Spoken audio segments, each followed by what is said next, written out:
Hello everyone and welcome to the Captain's video blog. We are Monday, September the 26th, 2016, and apparently, I just realized that other than, having an agreement, there's actually a good reason why I should do an internship right now. Is that I'm running short on money. I have always the I've always had the scholarship on social grounds, but this year I have run out of allowances for these kind of scholarships. So I'm kind of on my own. So yeah, the monetary argument might be a better argument than saying that I have an agreement. That's pretty much been my rhetoric for the last few weeks, saying yeah, and I have an agreement. I cannot really go back on that, but I guess that I really need the money. I cannot ask for a temporary work contract because, well, I would have to ask for something that on one hand makes me able to make enough money to pay the rent before the first salary comes out, because it's not weekly, it's not daily, it's monthly over here. So before that, before the first month is ended, I will need to pay the rent, and there is also the caution. So yeah, kind of a lot of money that could possibly get out of my pocket, and I cannot always rely on my parents. That's kind of the thing with being independent. I want to have to rely on myself, to be able to do shit on my own, to pay for my shit on my own. I wouldn't say hard earned money, but at least some, I would have kind of earned it anyway. So yeah, because my professor has told me, yeah, no, I'm not really okay with you doing 2 internships because that's not the way the master has been conceived. However, one, if not two of the three schools that deliver the diploma allow me to make 2 internships in the same year. So yeah, why wouldn't the third do it? I have literally nothing to do. He told me, yeah, you're in a good position to find something that starts before February. Yeah, but the offers that are right now are for internships that sure are 6 months, but most of them start now or at the very least in November. November, it goes until until May, and the first presentations are in June, which is lots of time to be ready. And still, I'm not sure that it would be accepted actually.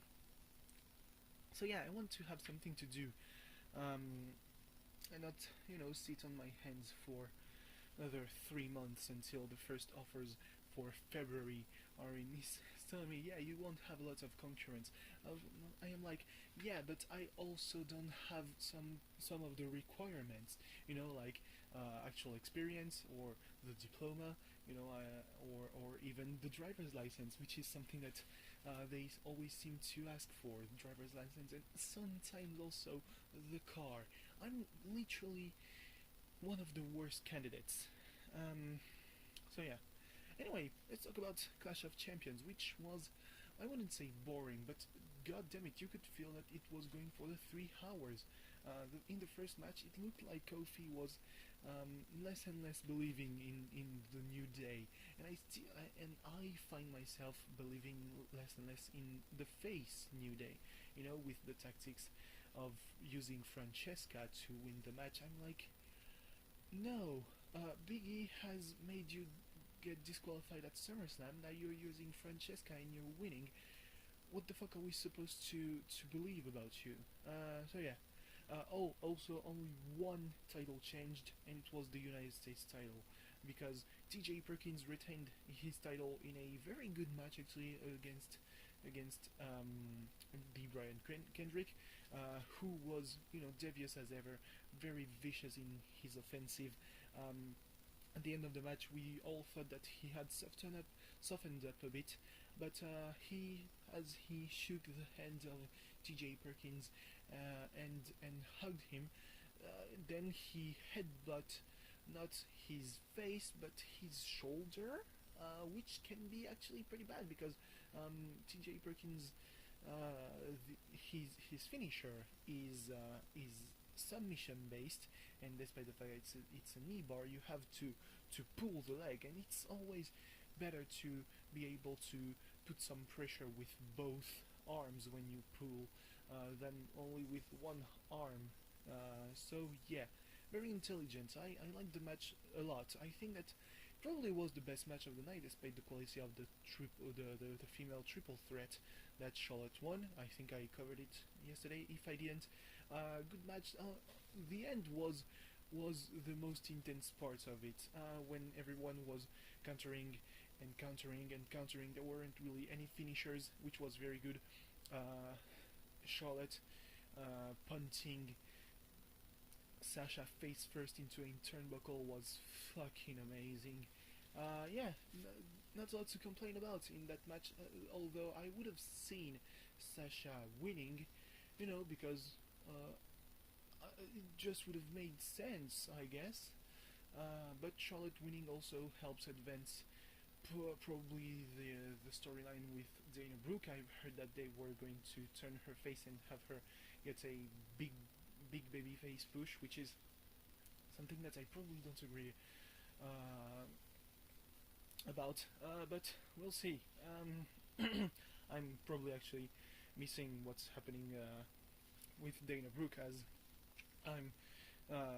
Raw is getting into its second hour. Yeah, and finally, the main event. Very awesome quality. The main event between Kevin Owens and Seth Rollins. Kevin Owens won thanks to Chris Jericho, who earlier won against Sami Zayn in an amazing match. Two great talents putting on an amazing display of technicality and high flying skills, and chain wrestling even for a bit. And yeah, I really liked it. They are two amazing performers, and it's sad that Chris Jericho is Kevin Owens' fanboy, and his friend, and might betray him at one point. Maybe it will be the opposite. And Sami Zayn, who should be headlining at least one division.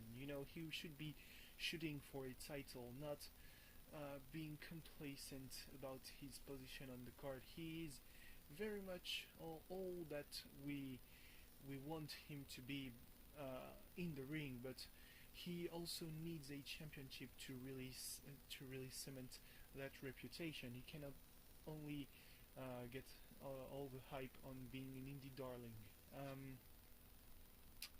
And furthermore, since he has lost the mask, he cannot really capitalize on his El Generico period. So yeah,